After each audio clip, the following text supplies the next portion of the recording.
پھر حضور پاک صلی اللہ علیہ وآلہ وسلم کی بد دعا کا اثر ایسا ہوا کہ ایک روز ابو لہب کا یہی لڑکا ایک قافلے کے ساتھ شام میں شہر کی طرف تجارت کے لیے جا رہا تھا،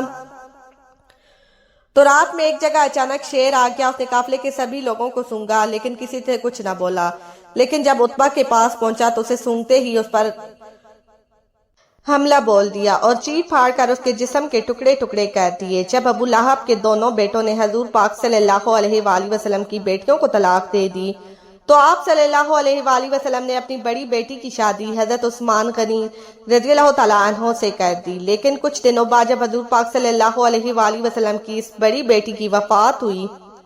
تو آپ صلی اللہ علیہ وآلہ وسلم نے اپنی دوسری بیٹی کی بھی شادی حضرت عثمان رضی اللہ تعالیٰ عنہ ہی سے کر دی۔ اس لیے حضرت عثمان بن عفان رضی اللہ تعالیٰ عنہ کو ذو النورین کہا جاتا ہے، مطلب انہیں حضور صلی اللہ علیہ وآلہ وسلم کے گھرانے کے دو نور حاصل ہوئے۔ واقعہ کچھ اس طرح ہے کہ ایک مرتبہ ابو لہب کے بیٹے عتبہ نے نبی پاک صلی اللہ علیہ وآلہ وسلم کی شان اقدس میں انتہا درجے کی گستاخی کرتے ہوئے غلط زبان استعمال کی، حتیٰ کہ یہ بدبخت آقا دو جہاں نبی پاک صلی اللہ علیہ وآلہ وسلم پر جھپٹ پڑا اور آپ صلی اللہ علیہ وآلہ وسلم کی کرتہ مبارک کو پھاڑ ڈالا۔ عقبہ بن ابو لہب کی اس حرکت سے نبی پاک صلی اللہ علیہ وآلہ وسلم کے قلب اطہر کو شدید صدمہ پہنچا اور آپ صلی اللہ علیہ وآلہ وسلم کی زبان سے یہ الفاظ ادا ہوئے کہ اے اللہ اپنے کتوں میں سے کسی کتے کو اس پر مسلط فرما دے۔ اللہ کے محبوب نبی کریم صلی اللہ علیہ وآلہ وسلم کی زبان مبارک سے ادا ہونے والے ہر لفظ پتھر پر لکیر کی مانند ہوتا ہے، یعنی کہ اللہ رب العزت اپنے محبوب نبی صلی اللہ علیہ وآلہ وسلم کی بات کو ہر صورت پورا فرماتا ہے۔ اس بات سے مشرکین بھی اچھی طرح واقف تھے کہ آپ صلی اللہ علیہ وآلہ وسلم نے جو فرمایا ہے وہ پورا ہو کر رہے گا، لیکن ان کی عقلوں پر پردہ پڑا ہوا تھا۔ اور اگلے دن ابو لہب اور اس کا بیٹا عتبہ دونوں بدبخت تجارت کی غرض سے قافلے کے ساتھ شام کی طرف نکلے۔ سفر کرتے کرتے رات ہو گئی۔ قافلے والے زرقہ کے مقام پر ایک راہب کے پاس رات گزارنے کے لیے ٹھہرے۔ راہب نے قافلے والوں کو اب پہلے ہی آگاہ کر دیا تھا کہ یہاں آس پاس جنگلی درندے بہت ہیں، اس لیے ہوشیار رہنا۔ یہ سن کر ابو لہب کو نبی پاک صلی اللہ علیہ وآلہ وسلم کی وہ بات یاد آ گئی اور اس نے قافلے والوں سے کہا کہ اے لوگوں، محمد صلی اللہ علیہ وآلہ وسلم نے میرے بیٹے عقبہ کے لیے ہلاکت کی دعا کی ہے، اس لیے کسی درندے کے حملے کا مجھے یقین ہے۔ تم لوگ سارا سامان تجارت ایک جگہ اکٹھا کر کے اس کے اوپر عقبہ کا بستر لگا دو۔ سب لوگ اس کے ارد گرد سو جاؤ تاکہ میرا بیٹا درندے کے حملے سے محفوظ رہے۔ چنانچہ قافلے والوں نے عتبہ کی حفاظت کا پورا بندوبست کیا اور سب سو گئے۔ کچھ دیر بعد ایک شیر وہاں آن پہنچا، مگر اس نے کسی پر حملہ کرنے کے بجائے سو ہی لوگوں کو سونگنا شروع کر دیا۔ آگے بڑھتا رہا مگر کسی کو ذرا برابر بھی خروش نہیں ماری، جس سے یہ لگتا تھا کہ یہ بھوکا نہیں ہے، ورنہ اتنے لوگوں میں سے کسی کو بھی چیر پھاڑ کر رکھ دیتا۔ یہ سب کو سونگتا ہوا آخر اس بندے تک پہنچ گیا، لیکن اسے جس کی تلاش تھی اس کی بو اسے محسوس نہیں ہوئی۔ کچھ قدم آگے چلا گیا لیکن پھر اچانک مڑا اور تجارتی سامان کی جانب آ کر رک گیا۔ اسی سامان کے اوپر وہ بدبخت اور گستاخ رسول صلی اللہ علیہ وآلہ وسلم سو رہا تھا۔